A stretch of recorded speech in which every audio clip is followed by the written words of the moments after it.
नमस्कार साथियों। मैं आपको बार बार मेरे स्टेटस या वॉल या हो सकता है फेसबुक में आपको बार बार एक चीज़ देखने को मिलता है कि निजी इंग्लिश हिंदी मीडियम स्कूल में आरटी के तहत 25% जो सीट है वो रिजर्व रहती है। तो ये किन के लिए है और निःशुल्क एडमिशन कैसे होता है, इस संबंधित जो है मैं आपको जानकारी पूरी देने वाला हूँ। तो आप मेरे वीडियोस को ध्यान से सुनिएगा। तो सबसे पहले आरटी शिक्षक अधिकार 2009 धारा जो है वो 12(1)(c) के तहत जो है किसी भी प्राइवेट हिंदी या इंग्लिश मीडियम में 25% जो सीट है वो रिजर्व रहती है। तो किन के लिए रिजर्व रहती है और इसमें ये बेनिफिट ये है, यदि इस सीट से हमारे बच्चों का जो है आरंभिक जो कक्षाएं हैं उसमें एडमिशन होते हैं तो 12वीं तक निःशुल्क जो है वो शासन जो है निःशुल्क प्राइवेट में पढ़ाता है। शासन पढ़ाता है इसलिए क्योंकि वो जो प्राइवेट स्कूल को अनुदान देता है, एकदम स्पष्ट होने चाहिए।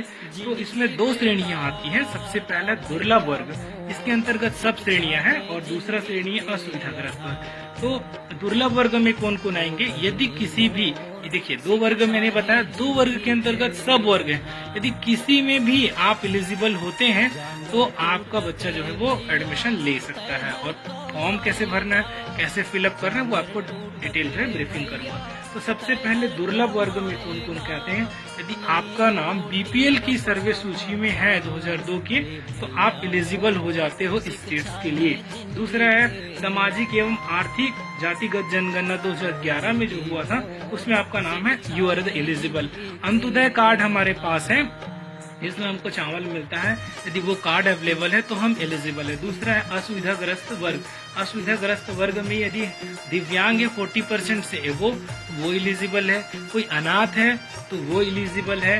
कोई आदिवासी एसटी वनवासी जो है वो एलिजिबल है। इसके अलावा एससी एसटी के बच्चे एलिजिबल है।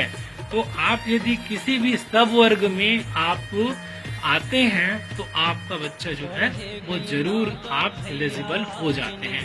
तो इसमें क्या बेनिफिट है मैं आपको पुनः भी बता रहा हूँ। इसमें ये बेनिफिट है कि यदि इसके तहत हमारा एडमिशन हो जाता है या हमारे भाई के बेटे का होता है या अड़ोसी पड़ोसी के बेटे का होता है तो उनको इसके माध्यम से जो है वो बेनिफिट मिलता है। तो हम कैसे भरें, क्या करें, उसका डिटेल आपको देता हूँ। सबसे पहले हम आरटी को भरने के लिए आरटी लिखेंगे, RTE, आप CG लिख दीजिए।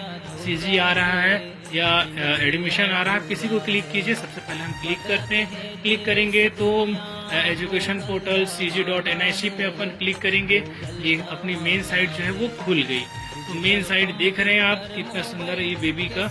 आप भी देखिए 7000 आवेदन जो है आ चुके हैं, 29 जिले हैं और इतनी सारी सीट्स हैं। तो हमको सबसे पहला यदि हमको आवेदन फॉर्म भरना है तो हमको सबसे पहले जाना पड़ेगा छात्र पंजीयन में। छात्र पंजीयन में जानेंगे और तो सबसे पहला नया आवेदन जो है वो हम चुनेंगे। तो नया आवेदन चुनेंगे, उसके बाद आप डिस्ट्रिक्ट चुन लीजिए, शहर या ग्रामीण चुन लीजिए, विद्यार्थी का जन्म तिथि चुन लीजिए। जैसे आरंभिक एजुकेशन आप जन्म तिथि पे ध्यान रखेंगे। यदि 3 साल का बच्चा है तो वो नर्सरी के लिए एलिजिबल है।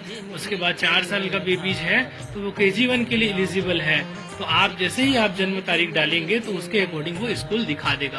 आप चुनेंगे डिस्ट्रिक्ट, पूरे डिस्ट्रिक्ट का विवरण है, डिस्ट्रिक्ट, फिर ग्रामीण, एक शहरी, फिर पिन कोड डालेंगे, फिर अपना ये सब ब्रीफिंग डिटेल करेंगे, माता पिता की जानकारी करेंगे। अच्छा, दस्तावेज जिसकी मैं आपकी जानकारी दिया, दुर्लभ वर्ग। दुर्लभ वर्ग इन द सेंस आप जैसे ही दुर्लभ वर्ग करते हैं तो चुनने का ऑप्शन आता है। तो BPL की सूची, सामाजिक आर्थिक जनगणना में सूची या अंत्योदय कार्ड में। तो ये आप जितना योग्यता रखते हैं इनमें से कोई भी एक यदि योग्यता रखते हैं तो आप जो है वो पात्र हैं। असुविधाग्रस्त वर्ग, देखिए असुविधाग्रस्त वर्ग में आपका पूरा डिटेल आता है। SC ST दिव्यांग आदिम या वन निवासी या HIV या अनाथ, इनके जो है वो एलिजिबल हो जाते हैं। उसके बाद आपको यहाँ से जैसे एज के अकॉर्डिंग और जैसे आपने जो डाल रखा है एड्रेस उसके अकॉर्डिंग यहाँ स्कूल दिखेंगे। तो आपको क्लिक करना है। क्लिक करने के बाद आपको सबमिट करना है। सबमिट करने के बाद ये सुरक्षित करना है। सुरक्षित करते हुए आप जो है वो इसको पुनः जो है वो भर लेंगे। भरने के बाद आप पुनः जो है आप आ जाएंगे। और यदि आपको कोई प्रॉब्लम होती है तो आप जो संपर्क में दिया हुआ है इसमें आप किससे आपका सोल्यूशन चाह रहे हैं, डीओ को चाह रहे हैं कि नोडल से चाह रहे हैं, और प्राइवेट स्कूल कौन सा किससे आप समस्या, हाँ आप ये सब डिटेल आप ब्रीफिंग करेंगे और अपना समस्या लिखेंगे तो आपका जो है वो समस्या जो है वो निदान हो जाएगा। इसके बाद हम जो आवेदन भरे हैं उसका 3 सेट हम तैयारी कर लेंगे, जितने भी डॉक्यूमेंट्स वगैरह लगे उनके 3 सेट, एक उसके बाद भरने के बाद हमारा नोडल अधिकारी का जो नंबर है, नाम है, सब आवेदन में जैसे ही हम एड्रेस डालेंगे, स्कूल को चुनेंगे तो नोडल अधिकारियों के जो है वो नाम जो है वो आना चालू करेंगे। उसके बाद देखिए हमें कोई दिक्कत होती है या गलत जानकारी भर दी है तो आरटीई संशोधन में जाएंगे। इसके बाद जब हम फॉर्म भर चुके रहेंगे तो ये देखिए हमको एप्लीकेशन आ जाएगा, क्योंकि हमने डेट ऑफ हमारा जो फॉर्म फिलअप किए हैं उसके माध्यम से हमको पुनः जो है वो मिल जाएगा। उसके अलावा बच्चों का जन्म दिनांक वगैरह डालेंगे, ये हमारी पासवर्ड है, उसके बाद हम सुधार भी सकते हैं और यूज भी कर सकते हैं। और इसके साथ में हम आप इसको हमको वॉच करते रहता है हमारा आवेदन कहाँ तक पहुंचा। हमारा आवेदन की स्थिति जानने के लिए सबसे पहले एप्लीकेशन ये डालेंगे, फिर लॉगिन करेंगे, इसमें हमको दिख जाता है कि हमारा जो नोडल है वो ऑनलाइन किया है कि नहीं किया है। तो इस तरह से आरटीई का जो है मेरा पूर्ण जानकारी आप तक पहुंचाने का कोशिश किया गया। यदि आपको डाउटेबल है तो आप पुनः मुझे कॉल कर सकते हैं, और मेरा नंबर जो है वो पुनः आपको मैं दिखा देता हूँ कि मेरा नंबर कौन सा है। आप इस नंबर पे कॉल कर सकते हैं 9713436348।